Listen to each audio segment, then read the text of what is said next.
नमस्कार। आप देख रहे हैं द पब्लिकर। मैं सुभाष चौधरी हूं। एनटीए की ओर से आयोजित नीट यूजी 2024 की परीक्षा का विवाद थमने का नाम नहीं ले रहा। हालांकि आज देश के लाखों बच्चों की ओर से उठाए गए सवाल और कुछ कोचिंग सेंटर्स द्वारा दायर की गई याचिका पर सुप्रीम कोर्ट ने एक राहत भरा निर्णय दिया है। और इस मामले में 1500 से अधिक जो बच्चे 6 सेंटरों में एग्जाम देने के लिए गए थे, उन्हें ग्रेस मार्क्स देने के मामले को लेकर थोड़ा स्पष्टीकरण भी दिया गया है एनटीए की ओर से। और सुप्रीम कोर्ट ने उस पर एक निर्णय दे दिया है एनटीए के सुझाव के अनुसार कि अब उन्हें री एग्जाम का एक विकल्प दिया जाएगा और ग्रेस मार्क का जो प्रोविजन था उसे समाप्त कर दिया जाएगा।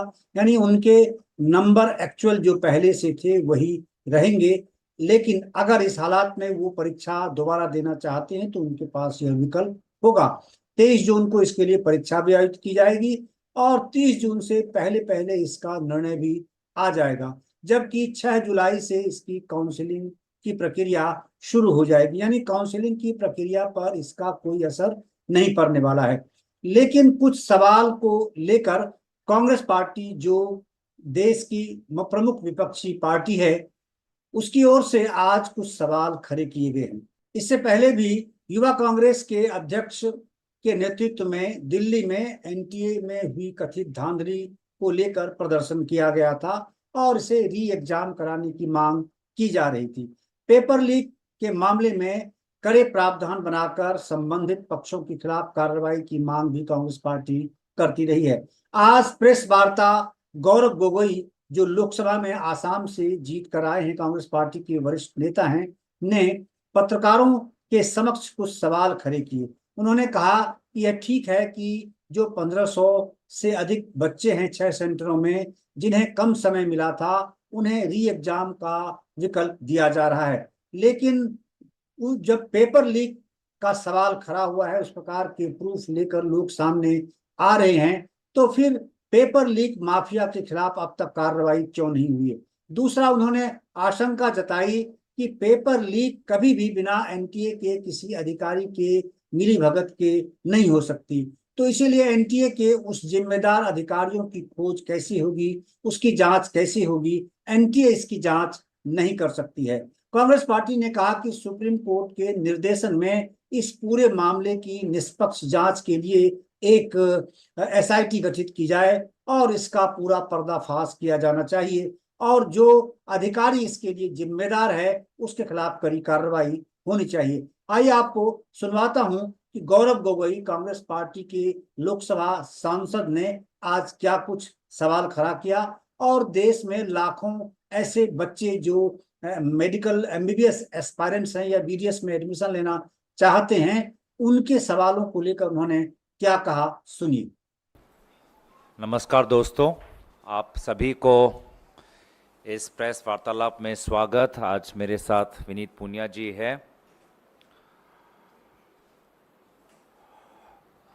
आज एक बहुत ही महत्वपूर्ण विषय पर हम अपना संवाद वे रखना चाहते हैं। इस समय पर आप सभी ये देख रहे होंगे कि सुप्रीम कोर्ट में नीट को लेके जो पिटीशन जमा करी गई थी, आज उन पर सुनवाई हो रही है। इस पूरे महत्वपूर्ण विषय पर अब तक सरकार का जो रवैया रहा है, उससे पूरे तरीके से कांग्रेस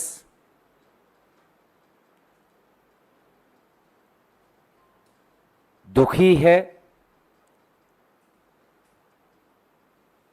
और सरकार से आग्रह करती है कि वे अपने रवैये पर आत्ममंथन करें।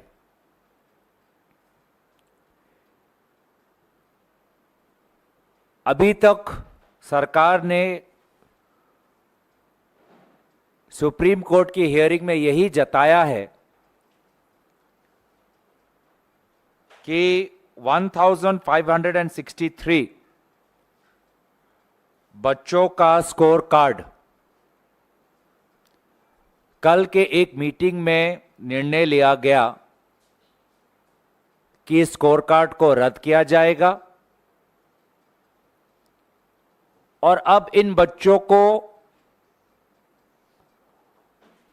ऑप्शन दिया जाएगा कि वो 23 जून को दोबारा परीक्षा दें।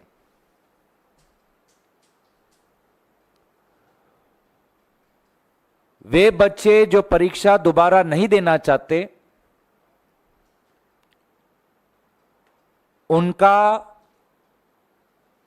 जो ग्रेस मार्क्स दिया गया था, वो ग्रेस मार्क हटाकर उनका जो स्कोर रहेगा वही स्कोर उनका फाइनल स्कोर, अंतिम स्कोर होने वाला है। और जो दोबारा 23 को जून को अपना परीक्षा देंगे, उनको 30 जून तारीख को अपना परिणाम मिलेगा और फिर 6 जुलाई से काउंसलिंग की शुरुआत होगी। अब तक एनटीए के द्वारा सिर्फ इस ग्रेस मार्क के विषय पर ही हमने निर्णय सुना, लेकिन जो एक बड़ा स्कैम हुआ है, उस स्कैम के संदर्भ में आज सरकार से हमें कोई ठोस कदम नहीं सुनने को मिला है। पिछले ही दिन देश के विभिन्न कोने में एनएसवाई जो हमारा छात्र संगठन है, विरोध जताया। चाहे राजस्थान हो, हिमाचल प्रदेश हो, दिल्ली हो, असम हो, पूरे देश भर में हमारा छात्र संगठन एनएसवाई ने विरोध जताया और मकसद एक कि 24 लाख बच्चों ने जो नीट की जो परीक्षा दी है, उनके भविष्य के साथ जो खिलवाड़ आज इस परीक्षा के द्वारा हुआ है, उस पर एक जांच होनी चाहिए, सीबीआई की जांच होनी चाहिए। सीबीआई के इस जांच पर आज शिक्षा मंत्री प्रधान जी चुप, इस विषय को छू ही नहीं रहे, इस पे चर्चा करना चाहते ही नहीं, भाग रहे हैं। और जिस एजेंसी के नेतृत्व में यह पूरा स्कैंडल हुआ, उसी को जांच करने की जिम्मेवारी दे दी। जिस एनटीए के नेतृत्व में यह पूरे का पूरा स्कैम हुआ, पेपर लीक हुआ, आप उसी को बोल रहे हो कि आप इंक्वायरी करें। तो यह किस प्रकार का ठोस कदम हुआ? निष्पक्ष जांच की हम अपेक्षा कैसे कर सकते हैं? बच्चों का विश्वास हम कैसे जीत सकते हैं?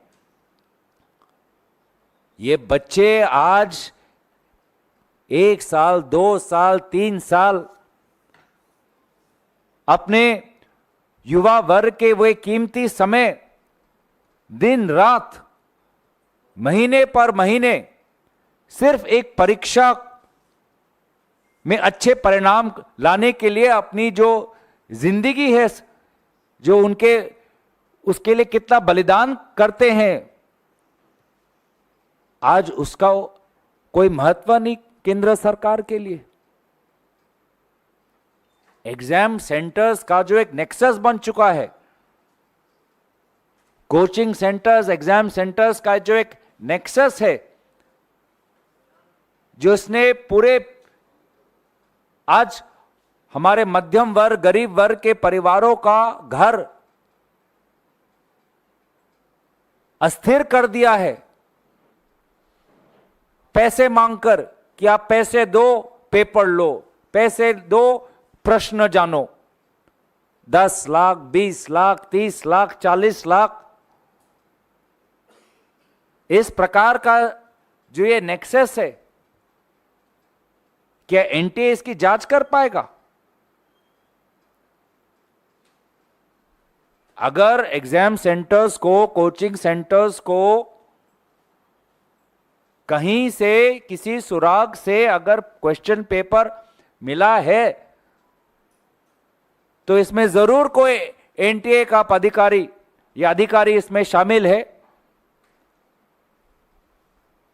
तो कहां से एनटीए निष्पक्ष जांच कर सकता है जब उन्हीं के अफसर या उनके ऑफिशियल्स इसमें शामिल हुए हैं?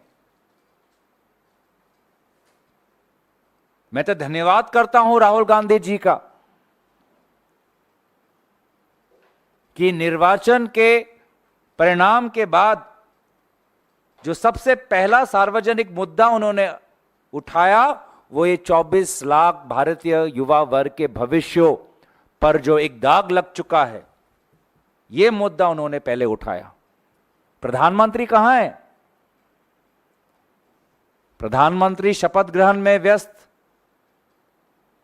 प्रधानमंत्री विदेश दौरे में व्यस्त।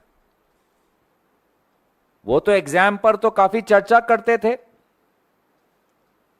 लोकसभा चुनाव से पहले वो तो परीक्षा को लेकर बहुत मार्गदर्शन देते थे बच्चों को। आज जो परीक्षा को लेके, नीट की जो परीक्षा को लेके जो सबसे बड़ा स्कैम हुआ है, आज परीक्षा पे चर्चा क्यों नहीं कर रहे प्रधानमंत्री मोदी जी? विदेश जाने का ऐसा क्या उनको इतना लगाव है? तो कांग्रेस पार्टी दोबारा ये मांग जताती है कि यहां पे एक इंक्वायरी हो, और अगर केंद्र सरकार सीबीआई इंक्वायरी नहीं चाहती, क्योंकि इनसे तो हमने 10 साल कितने सीबीआई इंक्वायरी मांगे, कभी भी इन्होंने हमारी बात सुनी नहीं, तो सुप्रीम कोर्ट मॉनिटर्ड एक इन्वेस्टिगेशन हो।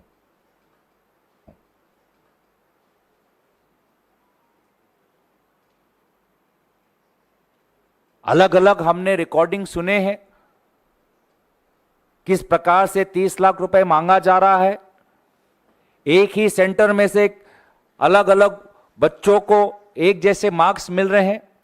लगभग 67 स्टूडेंट्स को पहला रैंक मिला है, कोई 719, कोई 718। जो मार्क्स, जो फॉर्मूला बनाया है एनटीए ने, ऐसे मार्क्स आ ही नहीं सकते।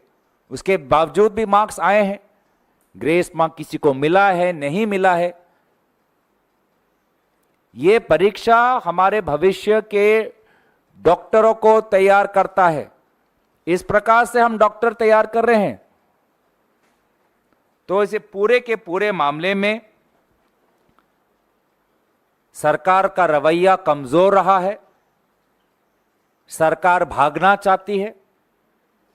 वे नहीं समझ रहे कि कितने आर्थिक संकट में भारत के लोग हैं, युवा वर्ग हैं, जिन्होंने कितने लाखों के पैसे खर्च किए हैं कोचिंग पर, हॉस्टल पर, ट्रेन के आने जाने पर। वे नहीं समझते कि कितना मानसिक संकट में हमारे बच्चे हैं, जो आज अपने जीवन के हसीन पल को ठुकराकर आत्महत्या तक लेने के लिए बेबस हो चुके हैं। हताशा है सारे तरफ, बेबसी है सारे तरफ,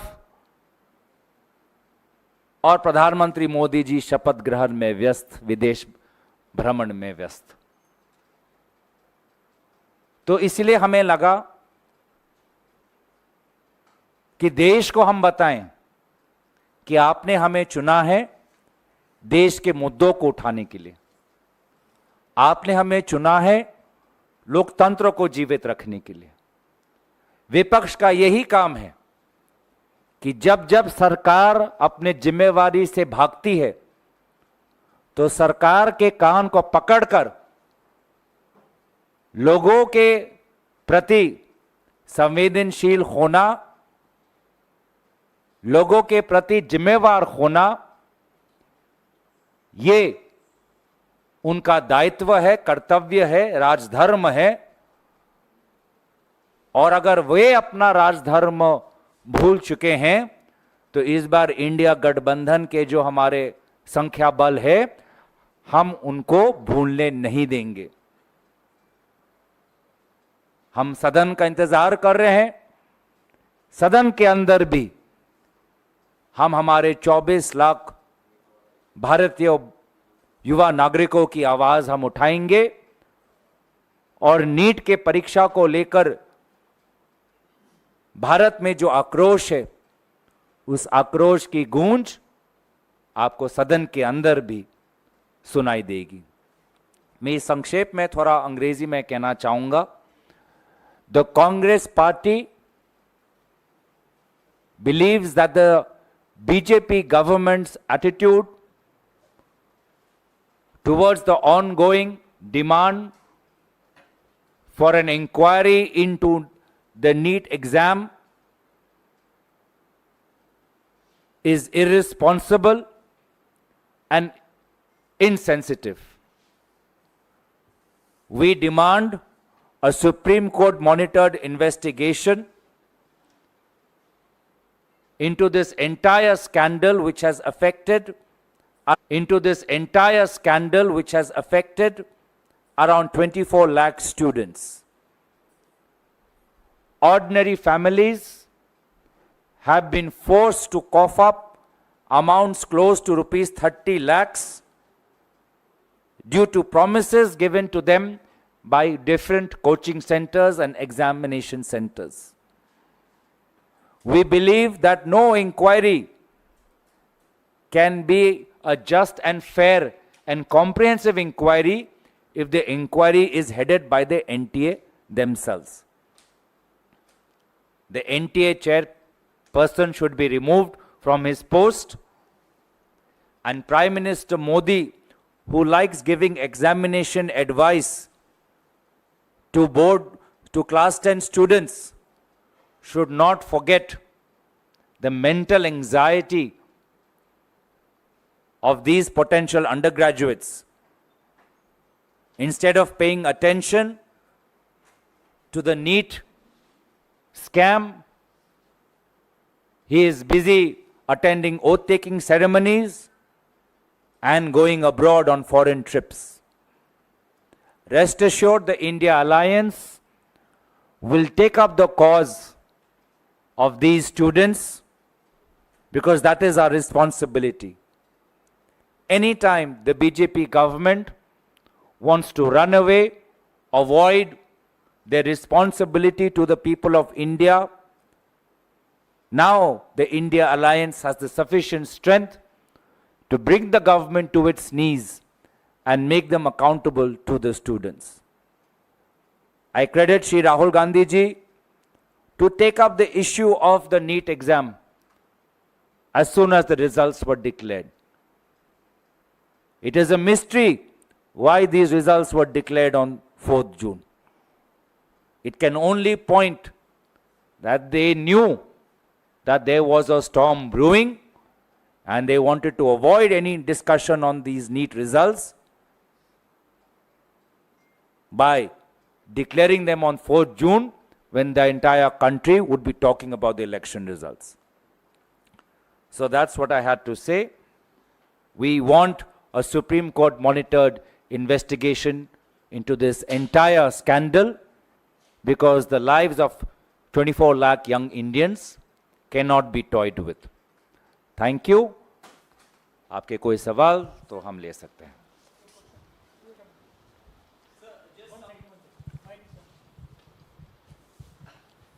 Sir, just some time back, Education Minister Dharmendra Pradhan has said that there is no evidence of paper leak in NEET. The allegations of corruption in NTA are unfounded. How do you respond to these remarks? जांच किया ही नहीं, परिणाम दे दिया. कौन से जांच के आधार पर उन्होंने ये रवैया दिया? अगर वो अपने सरकारी के पदाधिकारियों को बुलाएंगे, वो तो बोलेंगे ही कि जी हुजूर कुछ हुआ ही नहीं। अगर वो एनटीए के लोगों को बुलाएंगे, वो तो बोलेंगे कि हाँ सर सब ठीक है, और इस जवाब से वो संतुष्ट है।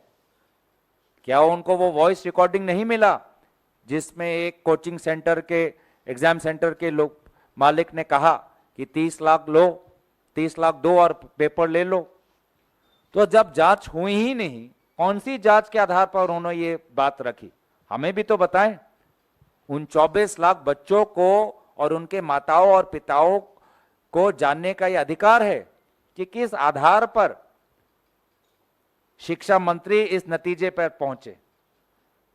वही रवैया हम इस सरकार से देख रहे हैं जो पिछले 10 साल से दिखी।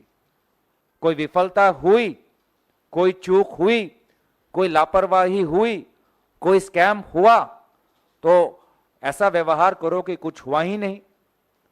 विपक्ष झूठे आरोप लगा रहा है, देश झूठे आरोप लगा रहा है, और प्रधानमंत्री चुप बैठे रहते हैं। प्रधानमंत्री विदेश चले जाते हैं, मणिपुर में चुप, जम्मू में चुप। यही तो रवैया है इस सरकार का पिछले 10 साल से।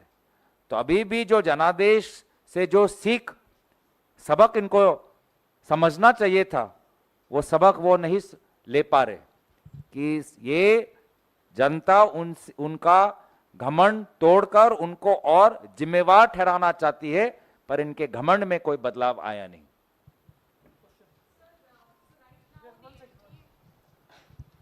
The NTA has informed the Supreme Court that they are willing to do a re-examination of the 1500 students who got grace marks on 23rd June ताकि जो counseling session है वो delay ना हो.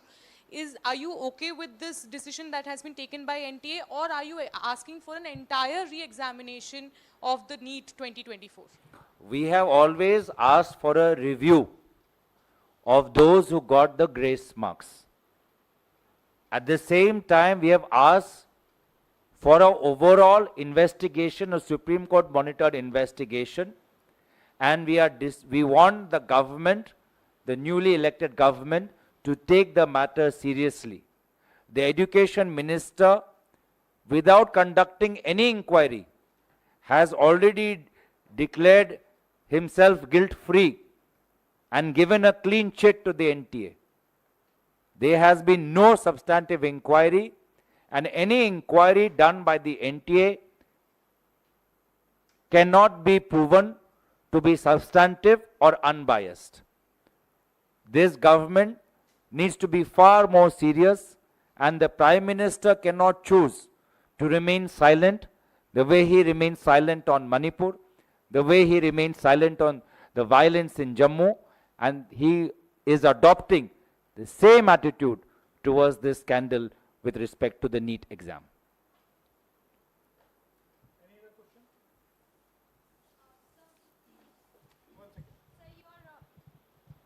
Sir, your Tamil Nadu state unit had passed a resolution in which they said that NEET exam should be brought under the state's ambit. Do you agree to that also, sir? The Tamil Nadu state unit have seen that ever after NEET has been initiated, many students from poorer backgrounds in Tamil Nadu have not been able to score as well as they used to. And they have done a comprehensive inquiry and they've got these points. But when we do a comprehensive overhaul, we have to take into account what is the experience in other parts of India also.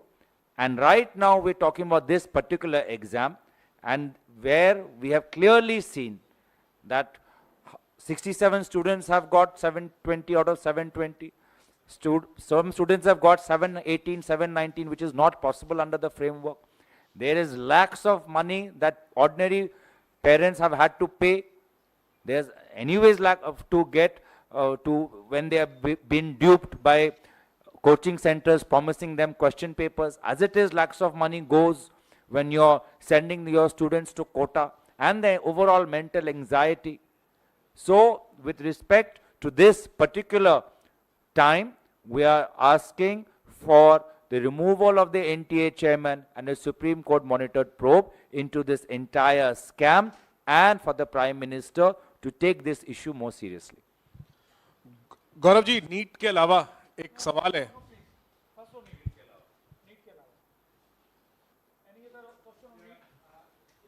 वो वहाँ पीछे NEET पे है, NEET पे है।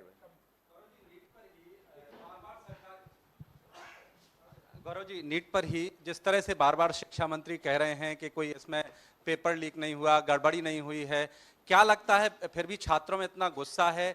क्या लगता है क्या सरकार के मैनेजमेंट या व्यवस्था में गड़बड़ी है? पूरी व्यवस्था में बदलाव होना चाहिए?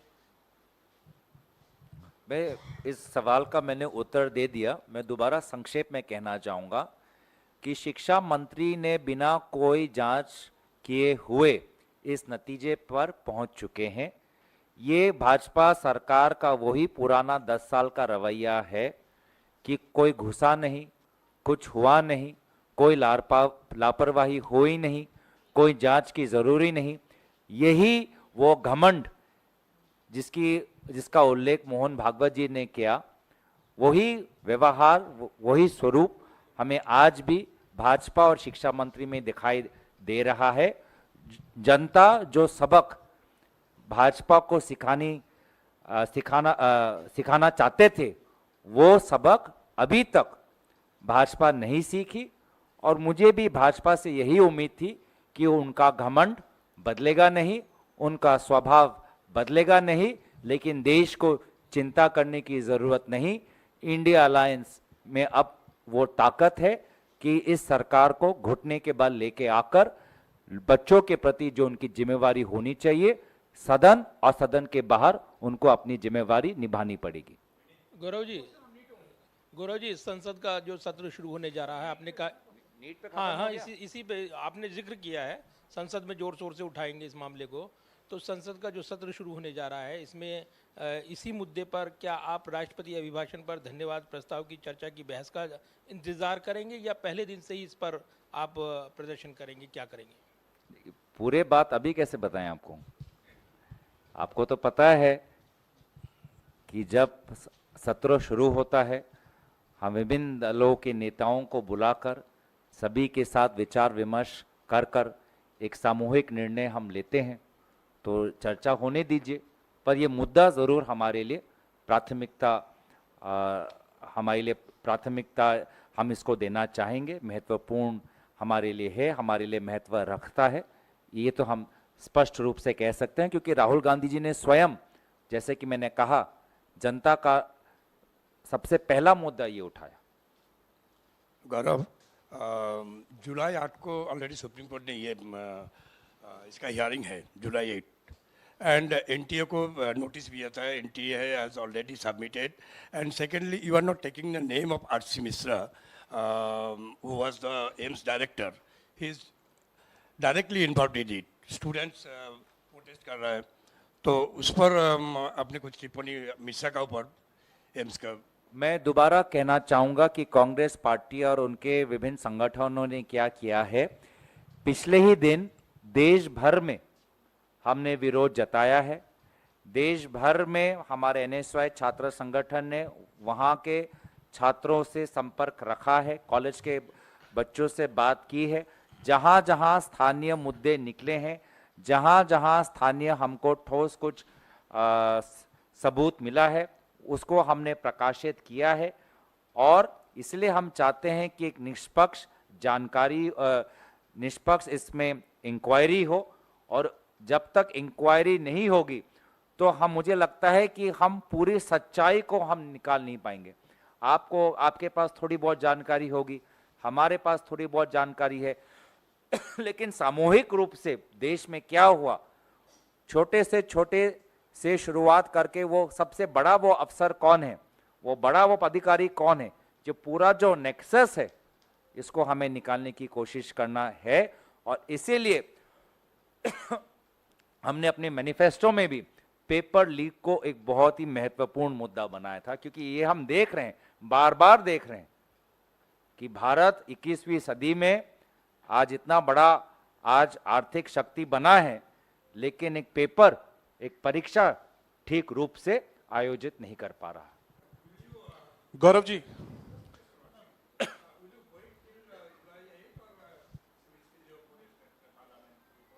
Anything related to Parliament can only be announced after the end of discussions and meetings with our allies. Gaurav ji, NEET के अलावा एक सवाल है। आपके नेता राहुल गांधी ने कल वायनाड में कहा कि वो ऐसा फैसला करने वाले हैं वायनाड और रायबरेली को लेकर जिससे कि दोनों क्षेत्र जो है लोकसभा के वो खुश होंगे। इसके बाद स्पेकुलेशन तेज हो गया है कि क्या प्रियंका गांधी को वायनाड से उतारने पर विचार कर रही है पार्टी। इसको लेकर के आप क्या कहेंगे? देखिए, मैं राहुल गांधी जी का जो एक विशेष रिश्ता रायबरेली और वायनाड से है वो मैं बखूबी समझ सकता हूं। दोनों क्षेत्रों के लोगों ने उनको अद्भुत प्यार दिया है। यूपी के लोगों ने तो एक जांच एजेंसी के द्वारा उनको प्रधानमंत्री के पद पे देखना चाहते हैं और प्रधानमंत्री मोदी जी की तुलना में आज उत्तर प्रदेश के लोग राहुल गांधी जी को प्रधानमंत्री के पद पर देखना चाहते हैं।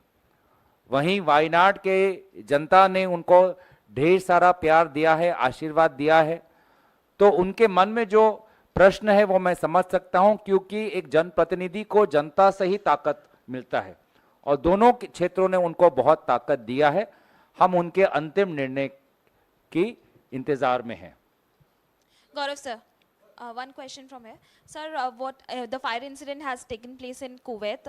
Rahul Gandhi has also tweeted about this matter and he has expressed deep concern about the situation which the migrant workers are facing in the Middle East specifically. What's the official stand of the Congress party? What's your take on it? नहीं, अभी तो हमारी संवेदनाएं उन परिवारों के साथ है जिन्होंने किसी एक सज्जन को कुवैत के उस इमारत में लगी हुई आग में खोया है। हम चाहते हैं कि अभी उन परिवारों को मदद किया जाए। अगर कोई भी व्यक्ति बचा है तो उसके अपने परिवार के साथ संपर्क में लाने की कोशिश करें और केरल में जितने भी परिवार हैं जिनको किसी भी जानकारी से थोड़ी भी अगर सहूलियत मिल सकती है तो उनको जानकारी दे। इस वक्त इस विषय पर हम इतना ही कहना चाहेंगे क्योंकि बहुत गंभीर समय है, बहुत दुख का समय है, बहुत नाजुक समय है। हम बस प्रार्थना करते हैं कि भगवान सभी को ताकत दे कि इस कठिन परिस्थिति से वो आगे जा पाएं।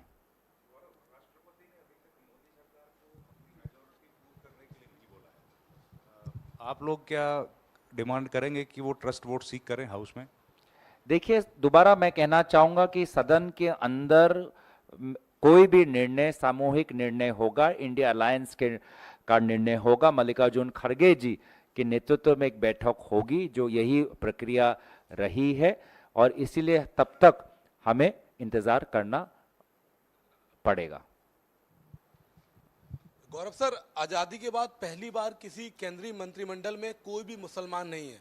क्या आपको लगता है कि बीजेपी और प्रधानमंत्री मोदी को मुसलमानों से परहेज है?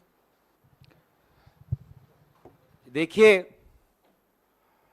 समाज का हर वर्ग उम्मीद करता है कि उसको आर्थिक, सामाजिक और राजनीतिक रूप से उसको आगे, समाज का हर वर्ग अपेक्षा करता है कि उनका समाज सामाजिक, आर्थिक और राजनीतिक रूप से प्रगति करेगा। लेकिन हम ये देख रहे हैं कि इस नतीजे के बाद भाजपा भारत के हर धर्म के लोगों के खिलाफ अपनी नाराजगी प्रकट कर रहे हैं। उत्तर पूर्वांचल में असम के मुख्यमंत्री नागालैंड और मेघालय के संपर्क में एक विशेष धर्म को टारगेट कर रहे हैं। मैं अपेक्षा करूंगा कि प्रधानमंत्री मोदी जी इटली जा रहे हैं। इटली में अगर कोई उनसे सवाल करे कि आपके ही बहुत ही जनप्रिय आपके साथ करीब असम के मुख्यमंत्री मेघालय और नागालैंड के एक विशेष धर्म को जो टारगेट किया, तो उसमें इटली में भारत की क्या छवि रहेगी, यह सवाल कोई प्रधानमंत्री मोदी जी से करे और उसका जवाब दे, मैं अपेक्षा करता हूं। वही हम पंजाब में देखते हैं कि एक सांसद जो पहले फिल्म जगत से जुड़ी हुई थी, उसे एक दूसरे धर्म के लोगों पर प्रश्न उठाना अब उनका स्वभाव बन चुका है। उत्तरी भारत में हम देखते हैं कि आज भाजपा अयोध्या मंदिर के निकट जो लोग हैं उनसे नाराज हैं, कोई दूसरे धर्म को मानने वाले लोगों से नाराज है। तो इस नतीजे के बाद भाजपा के नेता भारत के विभिन्न धर्म और समुदाय को मानने वाले लोगों पर प्रश्न उठा रही है, उंगली उठा रही है। तो जो सबक उनको सीखना चाहिए वो सबक उनको अभी तक नहीं मिला है। गौरव जी, इधर एक सवाल है। गौरव जी, दो छोटे छोटे सवाल हैं। आपसे कुछ देर पहले लोकसभा सचिवालय की तरफ से 24 जून से जो संसद का सत्र बुलाया जा रहा है, राष्ट्रपति महामहिम के बिहाफ पे एक नोटिफिकेशन जारी किया गया है जिसमें प्लानिंग कमीशन को भी उसमें अटैच किया गया है। वही प्लानिंग कमीशन जिसे मोदी सरकार ने 10 साल पहले खत्म कर दिया था और नीति आयोग बना दिया था। तो इसे क्या आप एक बड़ी चूक मानते हैं? देखिए, आपने भी अभी वो पढ़ा, मैंने भी अभी वो पढ़ा, तो मुझे भी पूरी तरीके से पढ़ने का समय नहीं मिला। आपको शायद मिल चुका होगा, पर मैं भी आपके प्रेस वार्तालाप में आपसे बातचीत करके पूरी तरीके से मैंने उस नोटिस को नहीं पढ़ा, इसलिए मैं इस नोटिस पर टिप्पणी नहीं देना चाहूंगा। ये रियलाइजेशन है कि प्लानिंग कमीशन बहुत मैं बिना पढ़े मैं उस नोटिस पे कैसे टिप्पणी दूं? आपने तो आराम से स्क्रॉल अप डाउन करके हर वाक्य पढ़ लिया, मैं नहीं पढ़ पाया, मैंने ग्लांस मारा अभी तक। ठीक है, तो मुझे पढ़ने दीजिए, फिर उस पर हम अपनी राय देंगे। अच्छा, एक छोटा सा सवाल और है। एक इंडिपेंडेंट एजेंसी ने एक जांच की है जिसमें लोकसभा चुनाव के 99% कॉन्स्टिट्यूएंसी में जो पोलिंग हुआ है वो मिसमैच कर रहा है। जो vote polled and vote counted में जो डिस्क्रिपेंसी है उसको हाईलाइट किया गया और इंडिपेंडेंट एजेंसी ने किया। त्रिपुरा में तो 100% से ज़्यादा वोट पोल हुए हैं, इस तरह का मामला सामने आ रहा है। और कई सारे जो कॉन्स्टिट्यूएंसी है, कई सारी सीटों पे मार्जिन ऑफ विन जो है वो बहुत कम है। तो इस तरह की डिस्क्रिपेंसी को क्या कांग्रेस पार्टी हाईलाइट करेगी या इलेक्शन कमीशन को कुछ लिखेगी? दो बातें हैं इसमें। बड़ी बात तो यह है कि मैं कांग्रेस पार्टी और विभिन्न इंडिया अलायंस के संगठन के सदस्यों और नेताओं को आभार प्रकट करना चाहूँगा कि आज उन्होंने पूरे देश को हमारी निर्वाचन की प्रक्रिया किस प्रकार से होती है बहुत खूबी से समझाया है। फॉर्म 17C क्या होता है, फॉर्म 20 क्या होता है, पोलिंग कैसे होता है, प्रोसेस क्या होता है, ईवीएम क्या होता है। जो काम निर्वाचन आयोग का होना चाहिए वो इस बार इंडिया अलायंस ने किया। आज से पहले कभी भी जनता इतनी सतर्क नहीं थी कि इन पूरे निर्वाचन आयोग में कहां कहां लापरवाही हो सकती है और क्यों निर्वाचन आयोग ने इस प्रकार से काम नहीं किया, उसको तो लेकर सभी लोग प्रश्न उठा ही रहे हैं। जहां पर हमें जानकारी अपने प्रत्याशियों से मिली है कि निर्वाचन जिस प्रकार से पोलिंग हुआ है या काउंटिंग हुआ है उस पर कुछ गंभीर प्रश्न चिन्ह लगे हुए हैं, वहां हमारे AICC के वॉर रूम ने पूरी जानकारी ली है, प्रत्याशियों से विचार विमर्श कर रहे हैं। विभिन्न प्रत्याशी विभिन्न राज्यों में इस समय हाई कोर्ट तक जाने के लिए अपना एक मन उन्होंने बना लिया है। तो इस प्रकार की बातें हमें, इससे हम अवगत हैं और जो प्रत्याशी आगे बढ़ना चाहते हैं कानूनी रूप से उनकी मदद एआईसीसी कर रही है। छोटा सा सवाल, लास्ट सवाल, स्मॉल। आप तो तीन चार पूछ चुके हैं। नहीं, दो पूछा था। बहुत दिन के बाद गौरव मैं प्रेस पीसी कर स्मॉल एक स्पेकुलेशन है। हमारे जो फ्रेंड्स हैं बिहार में, बिहार से हैं, this is completely speculation. Nitish is not happy with the portfolios and all other things, where Naidu may get the speaker post. So in the, suppose Nitish has changed many a time his clothes. So if suppose if there is such a situation and before the parliament function, if they pulled out, then what will be your decision, means, or that will be also dependent on India bloc? देखिए, अपने सहयोगी दलों के नेताओं को खुश करना ये जिम्मेवारी प्रधानमंत्री मोदी जी की है और मुझे नहीं लगता कि उनमें वो खूबियां हैं कि वो विभिन्न दलों के नेताओं को खुश कर पाएं।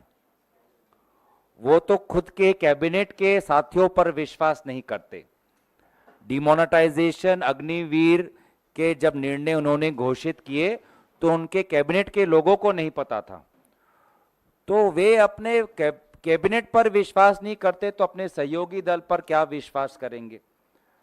तो इसीलिए मैं बार बार ये कहता हूं कि प्रधानमंत्री मोदी जी वे ना देश के इस जनादेश से प्रभावित होंगे, ना वो मोहन भागवत जी के भाषणों या टिप्पणियों से प्रभावित होंगे। उनका चरित्र, उनका स्वभाव वैसा ही रहेगा जैसे पहले था। बस लोकतंत्र को ये ताकत भारत के लोगों ने दी है कि अब विपक्ष संगठित है, विपक्ष ताकतवर है और संविधान को हम तोड़ने नहीं देंगे और सदन की गरिमा को हम नई ऊंचाई तक ले जाएंगे। धन्यवाद।